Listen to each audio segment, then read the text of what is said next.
Hello बच्चों, तो चलिए इस प्रश्न को पढ़ते हैं। यदि वृत्तों x square plus y square बराबर 1 तथा एक्स माइनस टी का स्क्वायर प्लस वाई स्क्वायर बराबर 1 की उभयनिष्ठ अनुस्पर्शी की लंबाई वर्गमूल 21 है, तब टी का मान है विकल्प ए +-2, विकल्प बी +-5, विकल्प सी +-3 और विकल्प डी इनमें से कोई नहीं। तो यहाँ पे देखो, हमें सही विकल्प बताना है कौन सा होगा। ठीक है, तो प्रश्न में आगे बढ़ने से पहले इस प्रश्न से संबंधित जो मुख्य अवधारणा है उसकी हम चर्चा कर लेते हैं। तो देखो, मुख्य अवधारणा क्या हो जाएगी। यदि यदि दो वृत्तों यदि दो वृत्तों के बीच की दूरी d हो, के बीच की दूरी मतलब दो वृत्तों के केंद्रों के बीच की दूरी लिख रहे हैं। ठीक है, दो वृत्तों के केंद्रों के मध्य दूरी d हो, तथा तथा दोनों की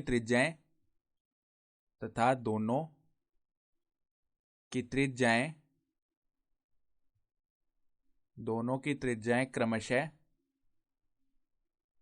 क्रमशः r1 व r2 हो तो उभयनिष्ठ अनुस्पर्शी की लंबाई क्या आती है। उभयनिष्ठ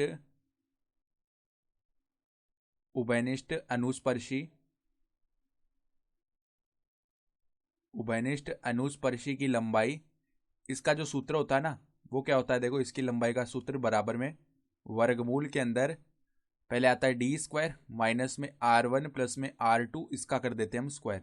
सही है। तो अब देखो, दो वृत्त दिए हुए हैं। पहला जो वृत्त है उसको हम C1 बोल लेते हैं, उसके समीकरण को। तो एक्स स्क्वायर प्लस में वाई स्क्वायर बराबर में 1। तो इसके लिए जो केंद्र है उसके निर्देशांक क्या हो जाएंगे, 0,0। ठीक है, और इसकी जो त्रिज्या अर्थात r1 है वो 1 आ जाएगी।